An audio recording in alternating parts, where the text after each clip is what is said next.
በስመ አብ ወወልድ ወመንፈስ ቅዱስ አሃዱ አምላክ አሜን።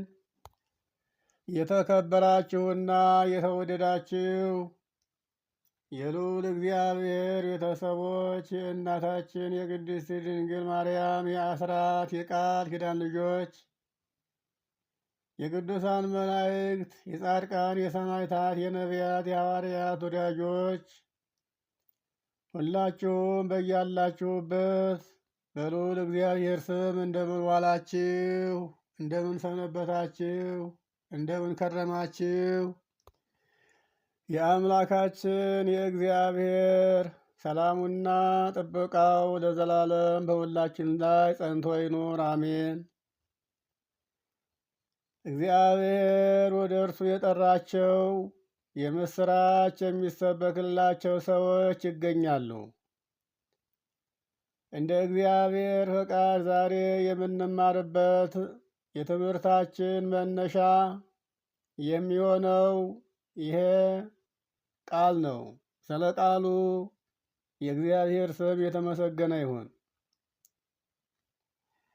እግዚአብሔር የጠራቸው የመረጣቸው የምስራች የሚሰበክላቸው ሰዎች ይገኛሉ። ይህንን ኃይለ ቃል አምላካችን እግዚአብሔር አስቀድሞ በአባቶቻችን በነቢያት የተናገረው ቃል ነው። አምላካችን እግዚአብሔር አስቀድሞ በነቢያት ያናገረውን የትንቢት ቃል በዛሬዋ ዕለት በአባቶቻችን በሐዋርያት ላይ ገለጠው፣ አሳደረው።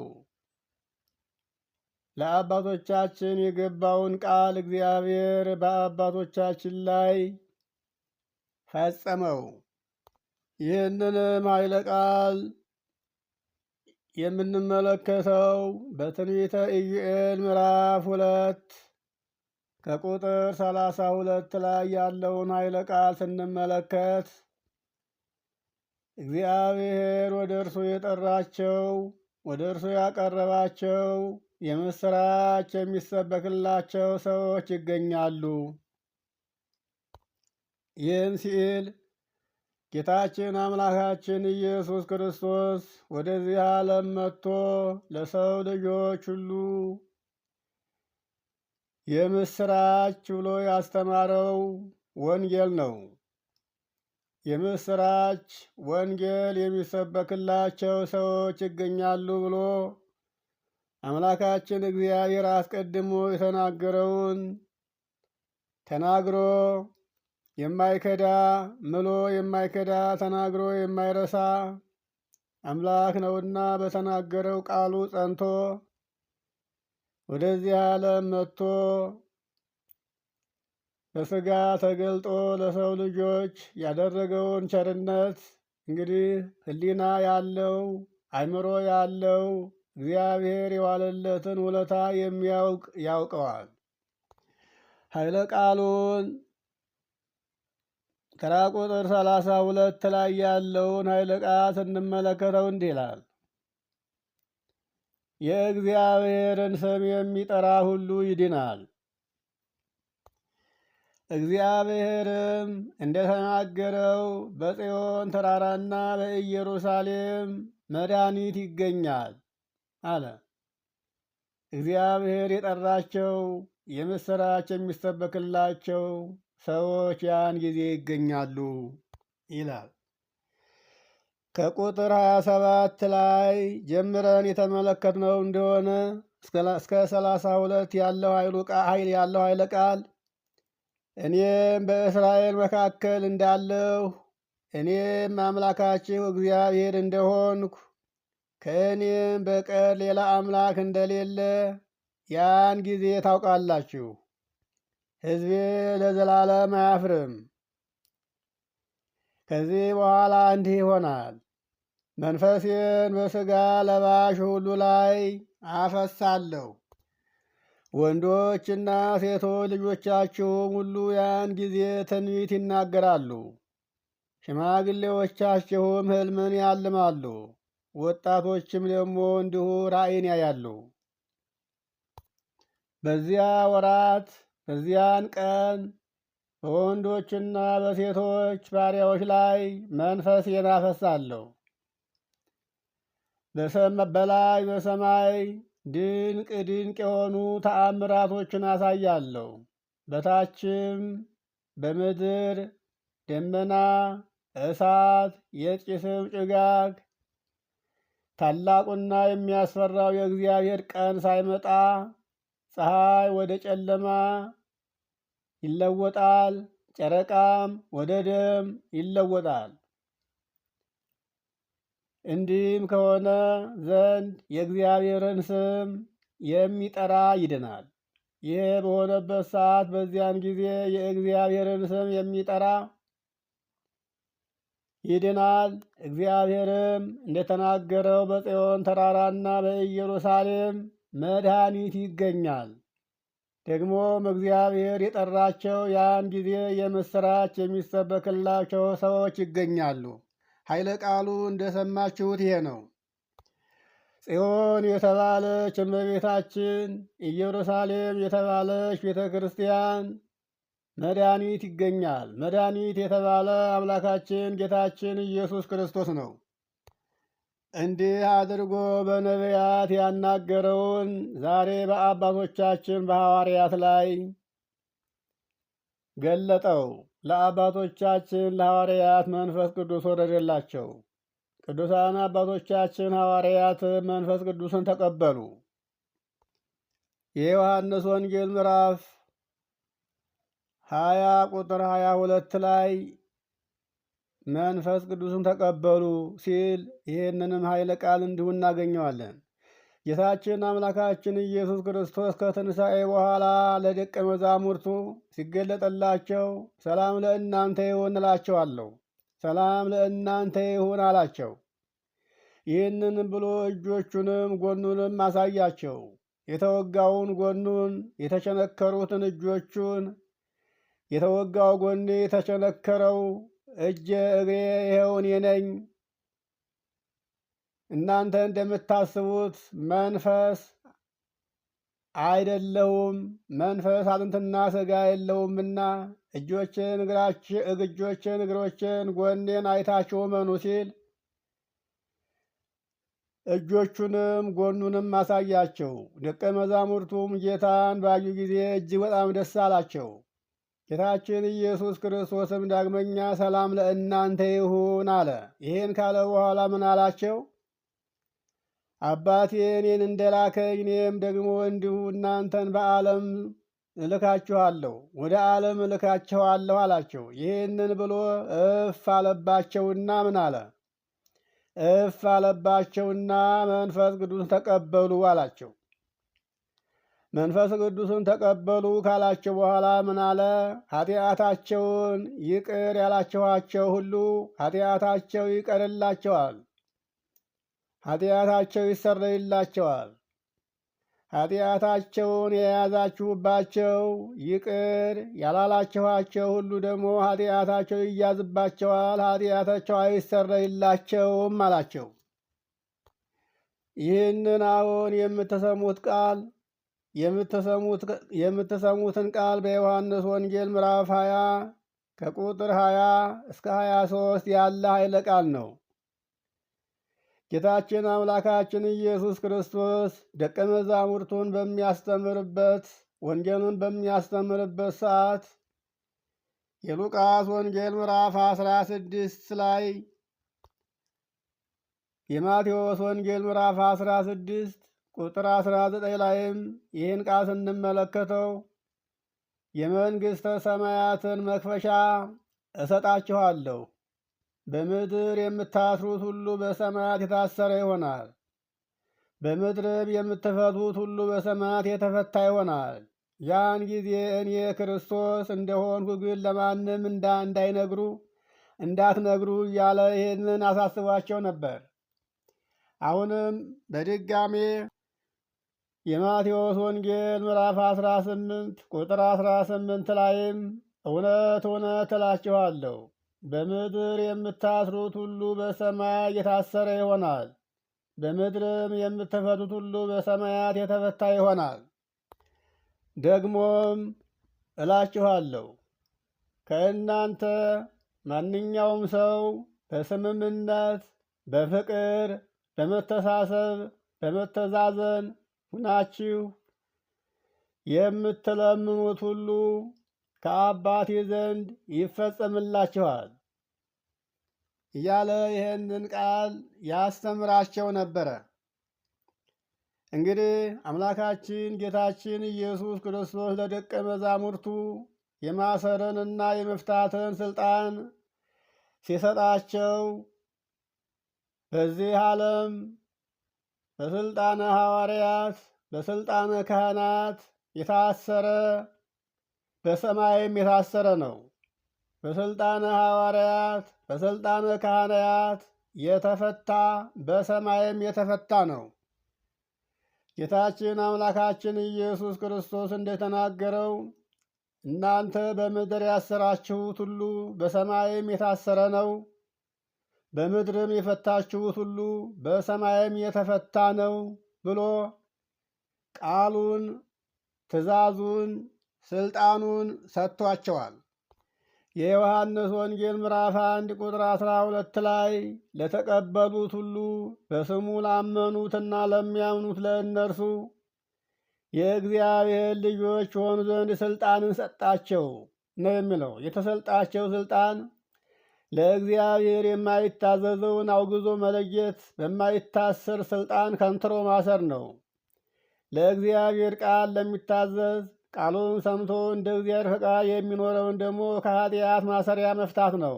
ከኃጢአት ማሰሪያ የታሰረውን በጽድቅ መፍታት ነው። ሐዋርያት፣ ካህናት ያሰሩት ምንጊዜም የታሰረ ነው። ሐዋርያት፣ ካህናት የፈቱት ምንጊዜም የተፈታ ነው። ስልጣኑ የእግዚአብሔር ነው። ስልጣኑን የሰጣቸው ጌታችን አምላካችን ኢየሱስ ክርስቶስ ነው።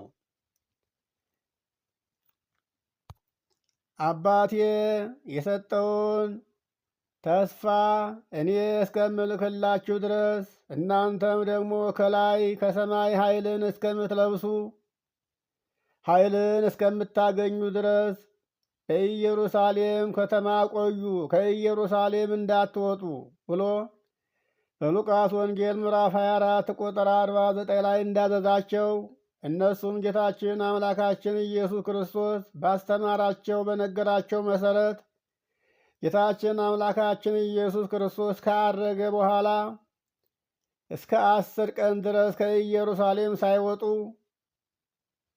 ከከተማይቱ ሳይወጡ ጠበቁት።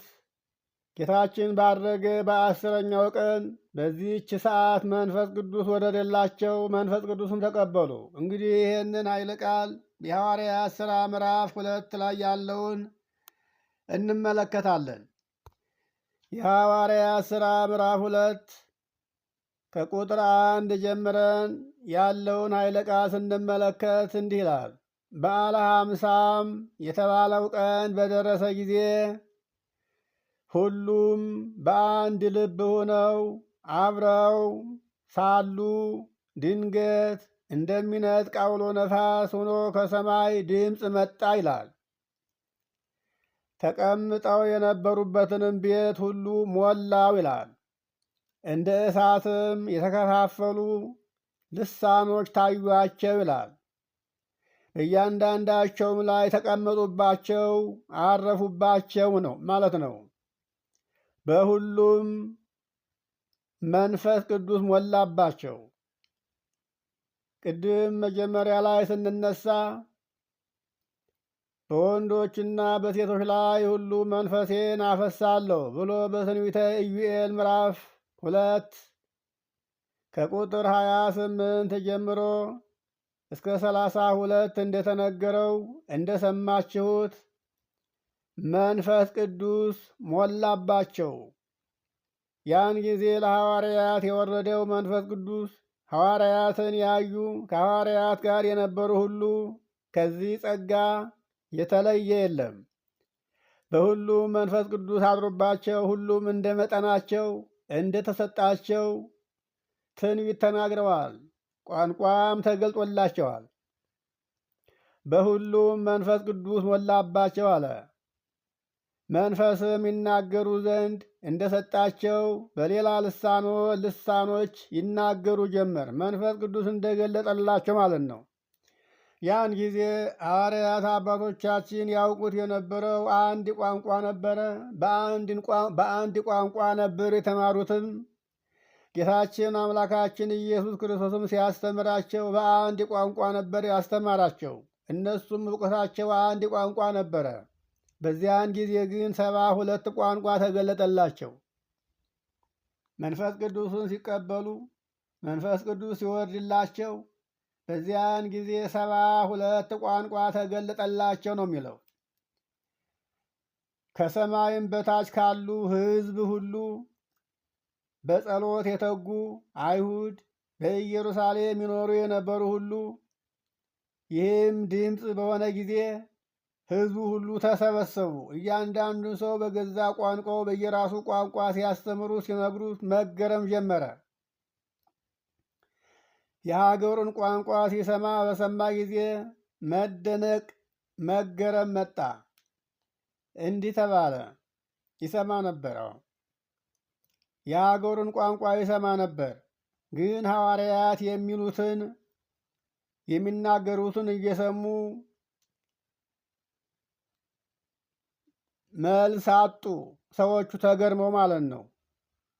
ከመደነቃቸውም የተነሳ እንዲህ አሉ፣ እነሆ እነዚህ እንዲህ የሚናገሩት የገሊላ ሰዎች አይደሉምን? አሉ። ምክንያቱም ቋንቋቸው አንድ ቋንቋ እንደሆነ ቋንቋቸውን ያውቃሉ። እነዚህ እንዲህ በየሀገራችን ቋንቋ የሚናገሩን የሚያስተምሩን የኢየሩሳሌም ሰዎች የገሊላ ሰዎች አይደሉምን? እኛ እያንዳንዳችን የተወለድንበትን የሀገራችን ቋንቋ እንዴት ልንሰማ እንችላለን በእነሱ አንደበት? አሉ። ከዚያ በፊት ቋንቋቸውን እንደማያውቁ በቋንቋ እንደማይግባቡ ያውቃሉ። እነዚህ ሰዎች የጳርቴና የሜድ የኢላሜጤ ሰዎች ነበሩ። በቀጰዶቅያ፣ በጳንጦስ፣ በእስያ፣ በፍርግያ፣ በጵንፍልያ፣ በግብፅ፣ በቀሬና በኩል ባሉት በሊቢያ ወረዳዎች የሚኖሩ ሰዎች ነበሩ። ከእነዚህ ሁሉ ሀገሮች የመጡ ሁሉም እንዲህ አሉ።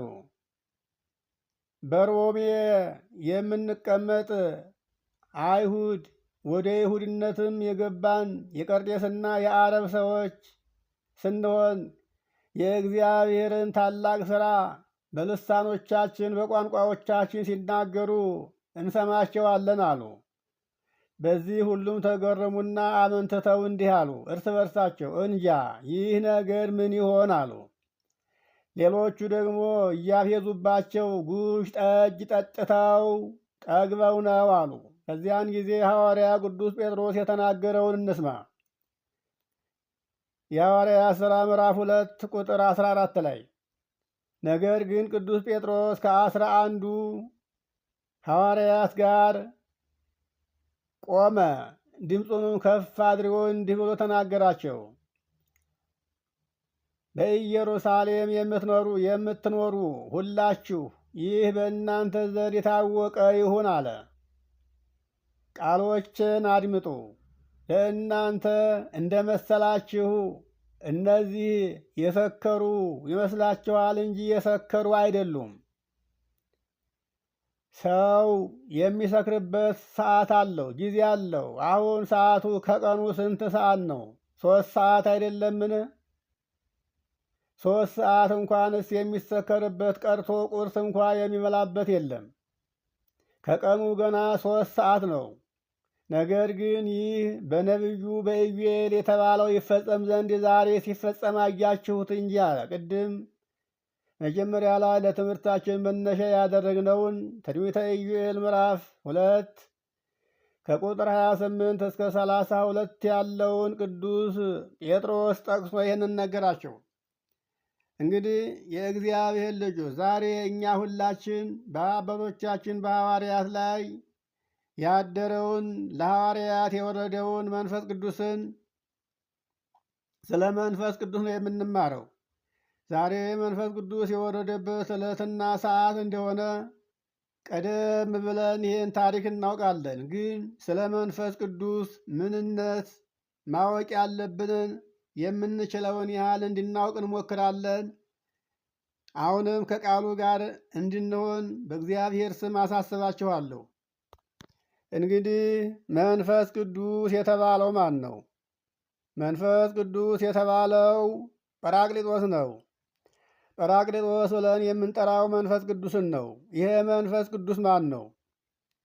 ይህ መንፈስ ቅዱስ መጥምቀ መለኮት ቅዱስ ዮሐንስ በዮሐንስ ወንጌል ምዕራፍ 1 ከቁጥር 32 ላይ ዮሐንስ የተናገረውን እንስማ።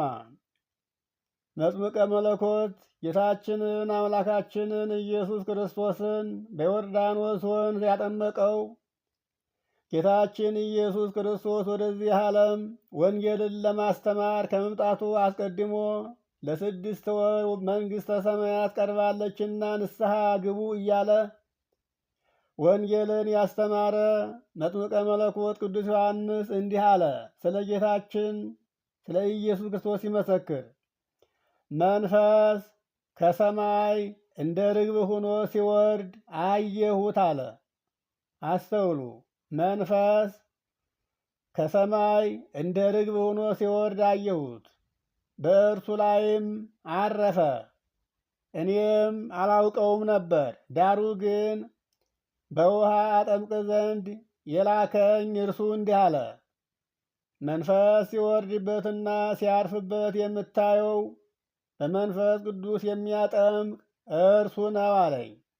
እኔም አየሁ፣ እርሱም ደግሞ የእግዚአብሔር ልጅ እንደነበረ እመሰክራለሁ አለ መጥምቀ መለኮት ቅዱስ ዮሐንስ። ይህ መንፈስ ቅዱስ ማለት የእግዚአብሔር መንፈስ ነው። የእግዚአብሔር መንፈስ ነው ስንል የእግዚአብሔር አብ መንፈስ ነው ማለት ነው።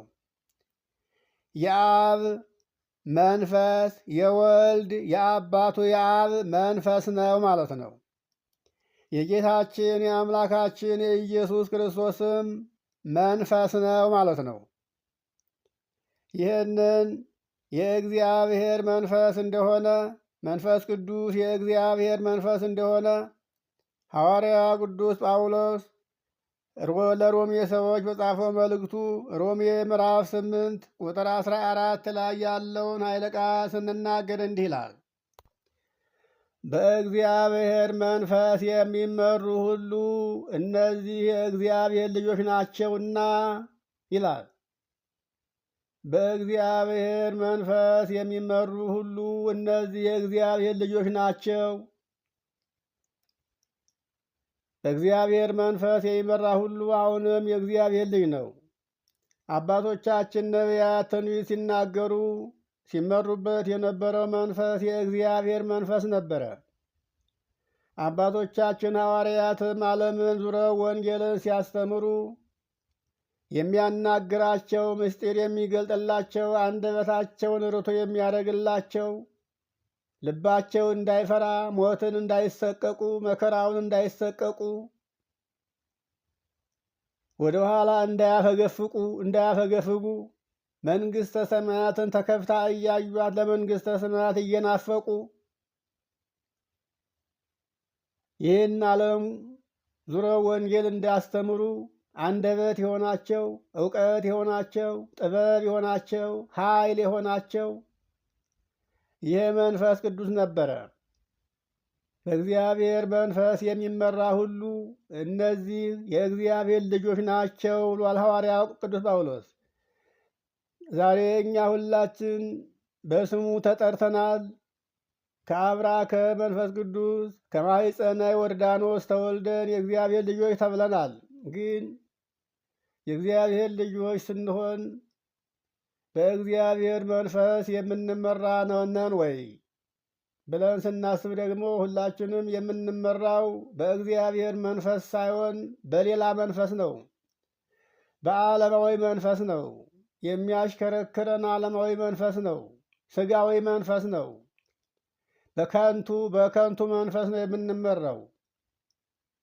እንግዲህ በእኛ ውስጥ ያለውን ልባችን የሚያስበውን ዓይናችን አይቶ የምንሳሳለት፣ የምንዋደቅለት፣ የምንሞትለት፣ ራሳችን አሳልፈን ለሞት የምንሰጥለት ለእግዚአብሔር መንፈስ ሳይሆን ከዚህ ዓለም ጋር ለሚጠፋው እንደሆነ እናውቃለን። መጽሐፍ ቅዱስ ግን እንደሚያስተምረን እንደምትሰሙት ከሆነ በእግዚአብሔር መንፈስ የሚመራ ሁሉ የእግዚአብሔር ልጅ ነው የሚለውን ነው የሚያስረዳን። የእግዚአብሔር ልጆች መሆናችንን ያ መንፈስ ራሱ ከመንፈሳችን ጋር ይመሰክራል ይላል ሐዋርያው ጳውሎስ ቁጥር 16 ላይ። የእግዚአብሔር ልጆች መሆናችንን ያ የተሰጠን በእኛ ላይ የወረደው መንፈስ በ40 ቀን በ80 ቀን ያገኘነው ልጅነት ከመንፈሳችን ጋር ይመሰክራል። ልጆች ከሆን ደግሞ ወራሾች መሆናችንን አንዘንጋ ማለት ነው። የእግዚአብሔር ወራሾች ነን። አብረንም ከጌታችን ከአምላካችን ከኢየሱስ ክርስቶስ ጋር እንደምንከብር አብረን መከራ ብንቀበል ከክርስቶስ ጋር አብረን ወራሾች እንሆናለን ይላል። ጌታችን አምላካችን ወደዚህ ዓለም መጥቶ ራሱን ለሞት አሳልፎ ሰጥቶ ከጨለማ ወደ ብርሃን ያወጣን፣ ከዲያብሎስ ባርነት ነፃ ያወጣን፣ በመከራ ውስጥ ተጥለን የነበርነውን ጠላታችንን ዲያብሎስን ሲረግጠን እንደኖረ ሁሉ እኛም በበትረ መስቀል እየረገጥነው እንድንኖር ድል ነስተን መኖር እንድንችል ያደረገን አምላካችን ከእርሱ ጋር እንድንኖር ነው። የአምላካችን የእግዚአብሔር ፈቃዱም ይሄ ነበረ። ሐዋርያው እንዳስተማረው የእግዚአብሔር ልጆች ከሆን አብረን ከጌታችን ከኢየሱስ ክርስቶስ ጋር እግዚአብሔር እንወርሳለን ነው የሚለው። ጌታችን አምላካችን ኢየሱስ ክርስቶስ አባቱን ወርሶ እንደሚኖር ሁሉ እኛም ደግሞ የእግዚአብሔር ልጆች ስንሆን አብረን ወራሾች መሆናችንን ሐዋርያ ቅዱስ ጳውሎስ እንዲህ ይገልጠዋል። የእግዚአብሔር ልጆች ዛሬ በአባቶቻችን በሐዋርያት ላይ የወረደው መንፈስ ቅዱስ ጰራቅሊጦስ የእግዚአብሔር አብ እስትንፋስ የእግዚአብሔር አብ መንፈስ እንደሆነ ሐዋርያው ሮሜ 8 ከቁጥር 14 ጀምሮ እንደዚህ እንደገለጠው ሰምታችኋል። የጌታችን የኢየሱስ ክርስቶስም መንፈስ ነው ይላል ሐዋርያ ቅዱስ ጳውሎስ። ይህንንም ኃይለ ቃል እዚያው ሮሜ ምዕራፍ 8 ቁጥር 9 ላይ ያለውን ኃይለ ቃል ስንመለከት እንዲህ ይላል፣ እናንተ ግን የእግዚአብሔር መንፈስ በእናንተ ዘንድ ቢኖር በመንፈስ እንጂ ከቶ በሥጋ አይደላችሁም ይላል ሐዋርያ ቅዱስ ጳውሎስ። የእግዚአብሔር መንፈስ በእናንተ ዘንድ ቢኖር ከቶ እናንተ በሥጋ በመንፈስ እንጂ በሥጋ አይደላችሁም። እንግዲህ የክርስቶስ መንፈስ የሌለው ሰው ከሆነ ይህ እርሱ የክርስቶስ ወገን አይደለም ይላል። እንግዲህ የእግዚአብሔር መንፈስ ተለይቶን ከእግዚአብሔር መንፈስ ርቀን የክርስቶስ ወዳጆች ሁነን መገኘት እንዴት ይቻላል? እስቲ አስቡት ወገኖቼ። እግዚአብሔር ለእኛ የሠራውን ሥራ እኮ በእውነት በጣም ነው የዘነጋ ነው። አውቀንም የጣልነውም ሰዎች ብዙዎች ነን። የክርስቶስ መንፈስ የሌለው ከሆነ ይሄ ሰው የእርሱ ወገን አይደለም። ክርስቶስ በእናንተ ውስጥ ቢሆን ኑሮ ሰውነታችሁ በኃጢአት ምክንያት የሞተ ነው አለ። አያችሁት? ክርስቶስ በእናንተ ዘንድ ቢኖር እኛ በክርስቶስ ጸንተን ብንኖር ክርስቶስም በእኛ ዘንድ ይኖራል። እናንተ በእኔ ዘንድ ብትኖሩ እኔም በእናንተ ዘንድ ይኖራለሁ። እናንተ በእኔ ዘንድ ባትኖሩ ግን ከግንዱ የተለየ ቅርንጫፍ ናችሁ። ቅርንጫፍ ከግንዱ ከተለየ ከቶ ፍሬ ሊያፈራ አይችልም እያለ ይህንን በዮሐንስ ወንጌል ምዕራፍ 15 ላይ ሲያስተምር እንደነበረ ተገልጧል። አሁን ክርስቶስ በእናንተ ውስጥ ቢሆን ሰውነታችሁ በኃጢአት ምክንያት የሞተ ነው ይላል። ምን ማለት ነው ይህ ቃል? እስቲ ይህን ቃል ተመልከቱት። እንግዲህ ሰውነታችሁ በኃጢአት ምክንያት የሞተ ነው ማለት ከኃጢአት የተለየ ነው ማለት ነው። የሞተ አይመለስም፣ አይገኝም። ክርስቶስ በእናንተ ዘንድ ከኖረ እናንተን በክርስቶስ ዘንድ ከኖራችሁ ለጽድቅ ተገዥ ናችሁ፣ የጽድቅ ሰዎች ናችሁ፣ ከኃጢአት ተለይታችኋል። በዚህ ምክንያት ኃጢአት በእናንተ ምክንያት ሙታለች፣ ከእናንተ ተለይታለች። በኃጢአትም ምክንያት እናንተ ከኃጢአት ሙታችኋል ማለት ከኃጢአት ነፃ ወጥታችኋል ማለት ነው። ኃጢአት አይገዛችሁም። ከኃጢአት ባርነት ነፃ ወጥታችኋል። የጽድቅ ልጆች ናችሁ፣ የክርስቶስ ቤተሰቦች ናችሁ እያለ ነው። መንፈሳችሁ ግን ይላል፣ መንፈሳችሁ ግን በጽድቅ ምክንያት ሕያው ነው አለ። አያችሁት? አዎ የክርስቶስ ቤተሰቦች ስለሆናችሁ ከኃጢአት ስለተለያችሁ ኃጢአትም ከእናንተ ስለተለየ መንፈሳችሁ ግን በጽድቅ ምክንያት ሕያው ነው። በጽድቃችሁ ምክንያት ኃጢአትን በመተዋችሁ ምክንያት ይህን ዓለም በመናቃችሁ ምክንያት ክርስቶስ ከእናንተ ጋር ስለሆነ እናንተም ከክርስቶስ ጋር ስለሆናችሁ ሕይወታችሁ በጽድቅ ምክንያት ሕያው ነው አለ። እንግዲህ ከክርስቶስ የተለየ ሁሉ በኃጢአት የሞተ ነው ወገኖች። ነገር ግን ይላል ቁጥር 11 ላይ ነገር ግን ጌታችን ኢየሱስ ክርስቶስን ከሙታን ያስነሳው የእርሱ የጌታችን የኢየሱስ ክርስቶስ መንፈስ በእናንተ ዘንድ ቢኖር ጌታችን ኢየሱስ ክርስቶስን ከሙታን ያስነሳው ያ መንፈስ በእናንተ ዘንድ ቢኖር በመንፈሱ ለሚሞተው ሰውነታችሁ ሕይወትን ይሰጠዋል። ጌታችንን አምላካችንን ኢየሱስ ክርስቶስን ከሙታን ያስነሳው ያ የጌታችን የኢየሱስ ክርስቶስ መንፈስ ለእናንተም ሕይወትን ይሰጣችኋል ይላል። እንግዲህ ለአባቶቻችን ለሐዋርያት የወረደው የተገለጠው ቋንቋን የገለጠላቸው ኃይልን፣ ጽናትን፣ ብርታትን ያሳደረባቸው ድፍረትን የሞላቸው መንፈስ ቅዱስ የእግዚአብሔር አብ እስትንፋስ የእግዚአብሔር ወልድ እስትንፋስ ራሱ መንፈስ ቅዱስ አንዱ አካል ማለት ነው።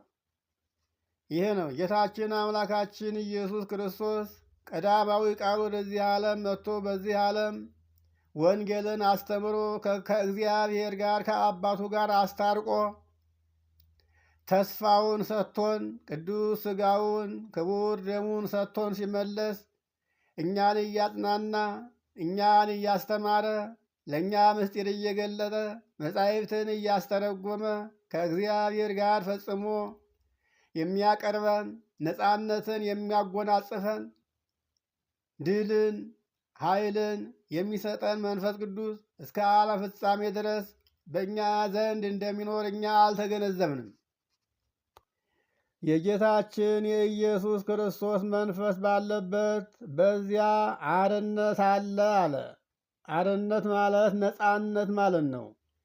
የጌታችን መንፈስ ባለበት ሐዘን የለም፣ ድንጋጤም የለም፣ ትካዜም የለም፣ ባይታውርነትም የለም፣ ጭንቀትም የለም፣ ሕማም ደዌም የለም፣ የሚያስፈራም ነገር የለም፣ የሚያስጨንቅ ነገርም የለም። የጌታችን የኢየሱስ ክርስቶስ መንፈስ ባለበት በዚያ አርነት አለ፣ ነፃነት አለ አለ። የእግዚአብሔር አብ መንፈስ የእግዚአብሔር ወልድ መንፈስ እንደሆነ ሐዋርያ ቅዱስ ጳውሎስ ሮሜ ምዕራፍ 8 ቁጥር 14 ላይና ቁጥር 9 ላይ ይህንን ቃል ተናግሯል። ጌታችን አምላካችን ኢየሱስ ክርስቶስም የእውነት መንፈስ ሲል አስቀድሞ ለአባቶቻችን ለሐዋርያት ነግሯቸዋል። የእውነት መንፈስ፣ አጽናኝ መንፈስ እያለ አስቀድሞ ነግሯቸው ነበረ።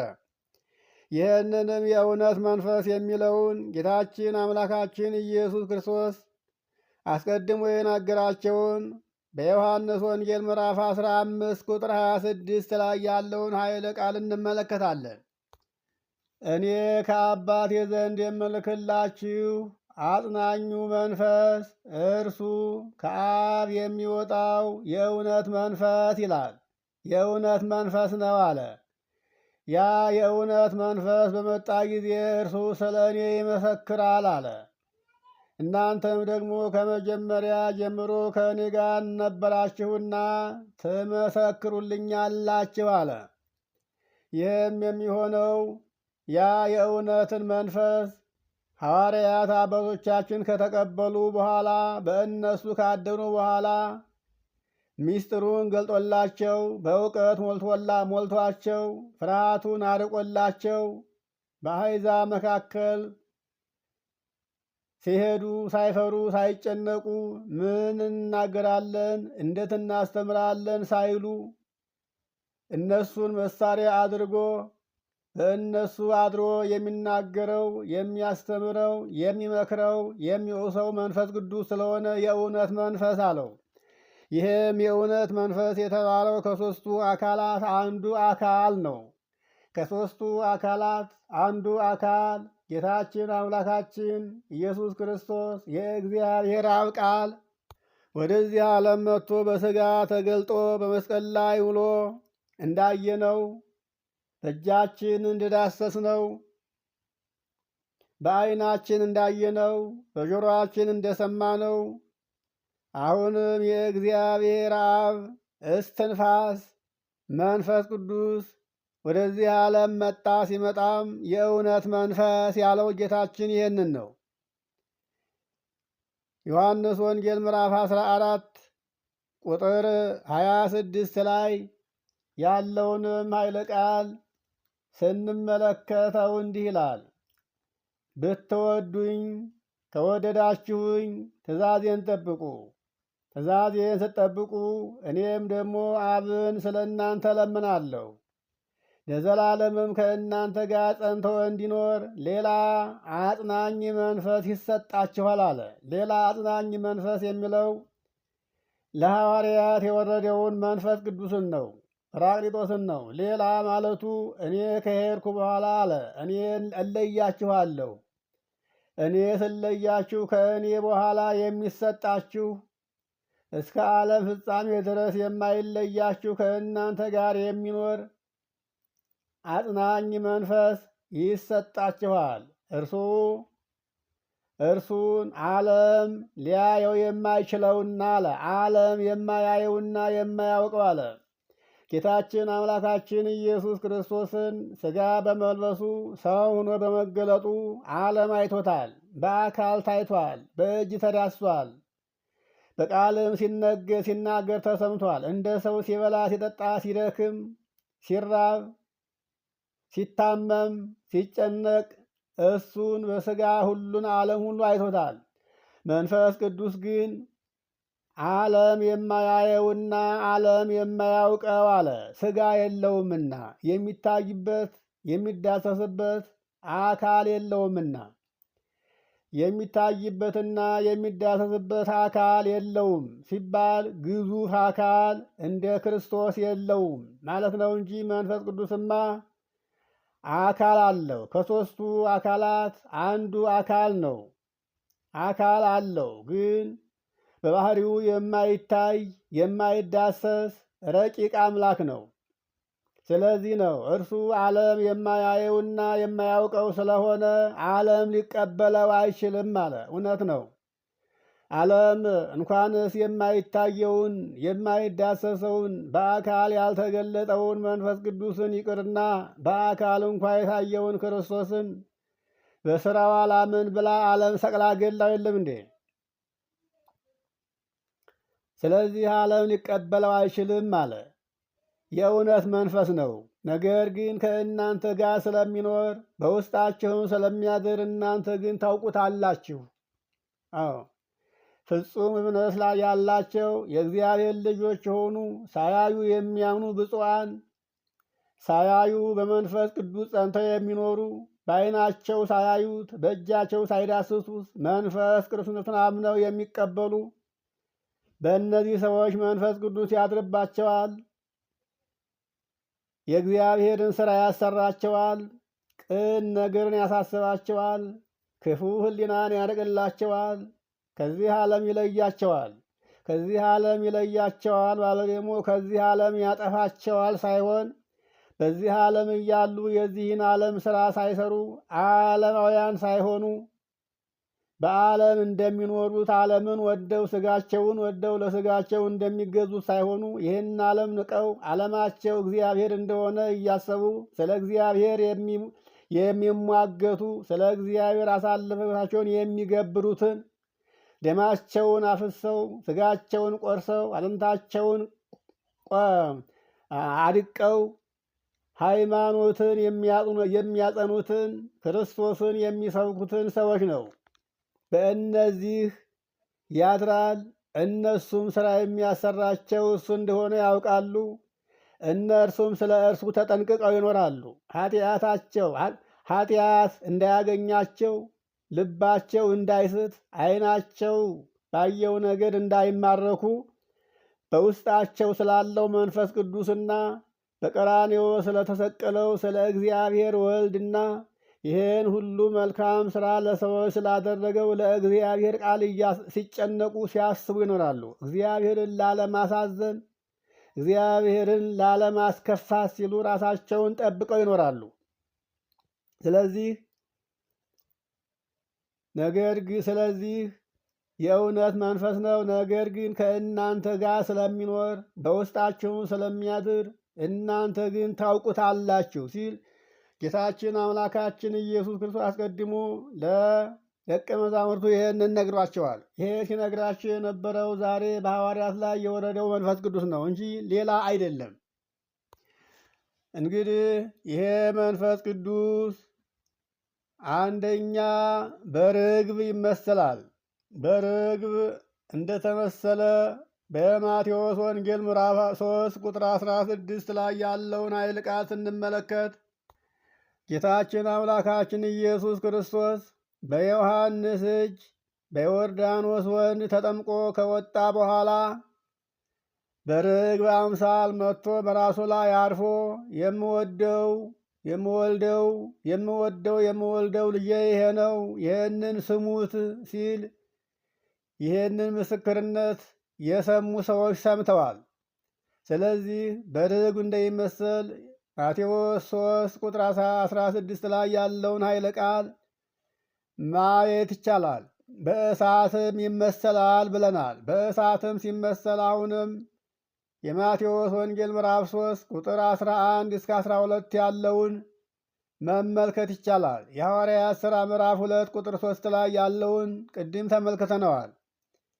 አሁንም ይህ መንፈስ ቅዱስ በነፋስ ይመሰላል። ይሄ መንፈስ ቅዱስ በነፋስ እንደሚመሰልም ጌታችን አምላካችን ኢየሱስ ክርስቶስ በመዋዕለ ሥጋዌው ወንጌልን እያስተማረ በነበረበት ሰዓት በዮሐንስ ወንጌል ምዕራፍ 3 ቁጥር 8 ላይ ያለውን ለኒቆዲሞስ እንዴት እንዳስተማረው ሰምተናል። ነፋስ ወደሚወደው ነፍሳት ድምፁንም ትሰማለህ፣ ነገር ግን ከየት እንደመጣ ወደ የትም እንደሚሄድ አታውቅም። ከመንፈስ የተወለደ ሁሉ እንደዚሁ ነው ሲል ለኒቆዲሞስ ይህን አስተምሮታል።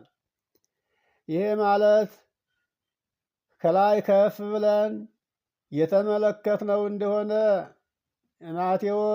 ዮሐንስ ወንጌል ምዕራፍ 3 ከቁጥር 3 ጀምረን ስንመለከተው ጌታችን ኢየሱስ ክርስቶስ እውነት እውነት እልሃለሁ ሰው ሁለተኛ ካልተወለደ በቀር የእግዚአብሔርን መንግሥት ሊወርስ አይችልም ብሎ ለኒቆዲሞስ ይህን ሲነግረው ኒቆዲሞስ የሰው ልጅ ካፈጀ በኋላ እንዴት ወደ እናቱ ማኅፀን ተመልሶ ሊገባ ይችላል ነበረ መልሱ።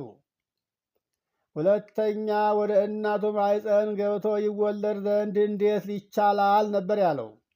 ጌታችን ኢየሱስ ክርስቶስ ግን እንዲህ ነው ያለው፣ እውነት እውነት እልሃለሁ ሰው ከውሃና ከመንፈስ ካልተወለደ በቀር ወደ እግዚአብሔር መንግሥት ከቶ ሊገባ አይችልም። ሁለተኛ ልትወለዱ ያስፈልጋችኋል። ከማኅፀነ ዮርዳኖስና ከአብራከ መንፈስ ቅዱስ ሁለተኛ ልትወለዱ ያስፈልጋችኋል አለው።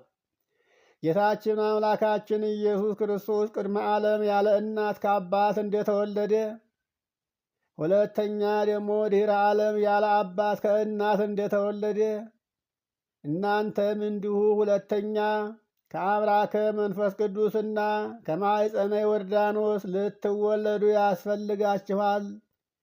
ከአብራከ መንፈስ ቅዱስ ከማኅፀነ ዮርዳኖስ ያልተወለደ ያላመነ ያልተጠመቀ የእግዚአብሔርን መንግሥት ሊያይ አይችልም ነው ያለው። የማቴዎስ ወንጌል ምዕራፍ 28 ከቁጥር 18 እስከ 19 ድረስ ዓለምን ዙራችሁ አስተምሩ፣ በአብ ስም በወልድ ስም በመንፈስ ቅዱስ ስም እያስተማራችሁ እያሳመናችሁ አጥምቋቸው፣ ደቀ መዛሙርቴም አድርጓቸው ብሎ ለሐዋርያት ያዘዘው ቃል ይሄን ነው። ስለዚህ ከአብራከ መንፈስ ቅዱስ ከማኅፀነ ዮርዳኖስ የተወለደ ሁሉ እንደ ነፋስ ነው። አዎ ከሥጋ የተወለደ ሥጋ ነው። ከመንፈስ የተወለደ ግን መንፈስ ነው። መንፈስ እዚህ ተነሳ እዚህ ደረሰ አይባልም። መነሻው አይመረመርም፣ መድረሻውም አይመረመርም። ስለዚህ ነፋስ የመጣበትን ወይም የሄደበትን ማወቅ እንደማይቻል ሁሉ ከመንፈስ የተወለደ ሁሉ እንደዚሁ ነው ብሎ ጌታችን አምላካችን ኢየሱስ ክርስቶስ ለኒቆዲሞስ ይሄንን ኃይለ ቃል ተናግረዋል። ስለዚህ ዛሬ የወረደው መንፈስ ቅዱስ በነፋስ እንደሚመሰል የተናገረው አምላካችን ጌታችን ኢየሱስ ክርስቶስ ነው። እንደገናም በእግዚአብሔርም ጣት ይመሰላል። አያችሁ፣ በእግዚአብሔር ጣት ይመሰላል። ማን? መንፈስ ቅዱስ። ይህንንም ጌታችን አምላካችን ኢየሱስ ክርስቶስ በማቴዎስ ወንጌል ምዕራፍ 12 ቁጥር 28 ላይና የሉቃስ ወንጌል ምዕራፍ 11 ቁጥር 20 ላይ እንዲህ ሲል ተናገረ። የማቴዎስ ወንጌል ምዕራፍ 12ን ከቁጥር 22 ጀምረን ስንመለከተው እንዲህ ይላል። ጋኔን ያደረበት አንድ እውር ሰው አመጡ። ሰውየውም እውርም ነው ድዳም ነው። ወደ ጌታችን አመጡት። ወደ ጌታችን ባመጡት ጊዜ ያ እውሩ ያ ድዳው መናገርና ማየት እስከሚችል ድረስ ጌታችን ፈወሰው። በዚህን ጊዜ ሁሉ ተገረሙና እንዲህ አሉት ጌታችንን፣ እንጃ ይህ ሰው የዳዊት ልጅ ይሆንን አሉ። ቁጥር 24 ላይ በዚህ ጊዜ ፈሪሳውያን ምን አሉ? ይሄ በብዔልዜቡል በአጋንንት አለቃ ካልሆነ በቀር አጋንንትን አያወጣም አሉ። እንግዲህ ብዔልዜቡል ማለት የአጋንንት አለቃ ማለት ነው። የአጋንንት አለቃ ብዔልዜቡል ይባላል። በብዔልዜቡል በአጋንንት አለቃ ካልሆነ በቀር አጋንንትን አያወጣም አሉ። ጌታችን አምላካችን ክብር ምስጋና ይግባውና ለእነርሱ ምንድን ያላቸው? በሐሳባቸው በልባቸው ያሰቡትን አውቆ እንዲህ አላቸው፣ እርስ በርሷ የምትለያይ መንግሥት ሁሉ ትጠፋለች ነው ያላቸው። እርስ በርሱ የሚለያይ ከተማ ሁሉ አይጸናም፣ ወይም ቤት አይቆምም፣ አይጸናም አላቸው። አሁንም እርስ በርሱ የማይተማመን፣ እርስ በርሱ የማይስማማ፣ እርስ በርሱ የሚለያይ ከተማ ማለት ከተማ ሕንፃው ሳይሆን ሰው ነው። እርስ በርሱ የማይተማመን፣ እርስ በርሱ የማይቻቻል፣ እርስ በርሱ የማይተሳሰብ ሕዝብ ይጠፋል። እግዚአብሔርን የማያምን ሰው ነውና የመንፈስ ቅዱስን ማደሪያ አይደለምና። መንፈስ ቅዱስ ያደረበት አይለያይም፣ አይተማማም፣ አይቀናናም፣ አይገዳደልም። ስለዚህ ምን አለ? እንግዲህ ሰይጣን የሚያወጣው ከሆነ እርስ በርሱ ተለያየ። እንግዲህ መንግስቱ እንዴት ትጸናለች? ሰይጣን እርስ በርሱ የሚለያይ ከሆነ የሰይጣን መንግስት እንዴት ይጸናል አላቸው። ይህን ከተናገረ በኋላ ምንድን ነው ያለው? እኔ በብዔል ዜቡል አጋንንትን የማወጣ ከሆንሁ እንግዲህ ልጆቻችሁ በማን ስም ያወጡ ይሆን ብሏቸዋል። ልጆቻችሁ የተባሉት ሐዋርያት ናቸው። ጌታችን አምላካችን ኢየሱስ ክርስቶስ ዓለምን ዙራችሁ ወንጌልን አስተምሩ ሲላቸው ከሰው ልጆች ሲያወጡ የነበሩት አጋንንትን ነው። ሐዋርያትም አጋንንትን ሲያወጡ የነበረው በጌታችን በኢየሱስ ክርስቶስ ስም፣ በአምላካችን በእግዚአብሔር አብ ስም፣ በመንፈስ ቅዱስ ስም ነበረ ሲያወጧቸው የነበረው። ስለዚህ እኔ ግን በእግዚአብሔር መንፈስ አጋንንትን የማወጣ ከሆንኩ እንግዲህ የእግዚአብሔር መንግሥት ወደ እናንተ ደርሳለች ነው ያላቸው። መጨረሻው ላይ አያችሁ። የሉቃስ ወንጌልንም እንዲሁ ስንመለከተው ሉቃስ 11 ቁጥር 20 ላይ ያለውን ኃይለ ቃል ስንመለከት እንዲህ ይላል። እዚህ ላይ እንደሰማችሁት በእግዚአብሔር መንፈስ ነው ያለው። በእግዚአብሔር መንፈስ ያለውን ሉቃስ በእግዚአብሔር ጣት ብሎ ይገልጠዋል። አሁንም ማቴዎስ በእግዚአብሔር መንፈስ ሲል ሉቃስ በእግዚአብሔር ጣት ብሎ ገልጦታል። የእግዚአብሔር መንፈስም ብቻ ሳይሆን የእግዚአብሔርም ጣት ነው። አያችሁት? ጌታችንን አምላካችንን ኢየሱስ ክርስቶስን ምን ይለዋል? የማነ እዴሁ ለአብ የአብ ቀኝ እጁ የሚለው ጌታችንን አምላካችንን ኢየሱስ ክርስቶስ ነው። ጌታችን አምላካችን የእግዚአብሔር አብ ቀኝ እጁ ከሆነ መንፈስ ቅዱስ ደግሞ የእግዚአብሔር አብ ጣት ነው እንደሆነ የተናገረው ክርስቶስ ነው። ስለዚህ የእግዚአብሔር ልጆች እንግዲህ ዛሬ ስለወረደው ስለ መንፈስ ቅዱስ ወደፊት እንቀጥላለን።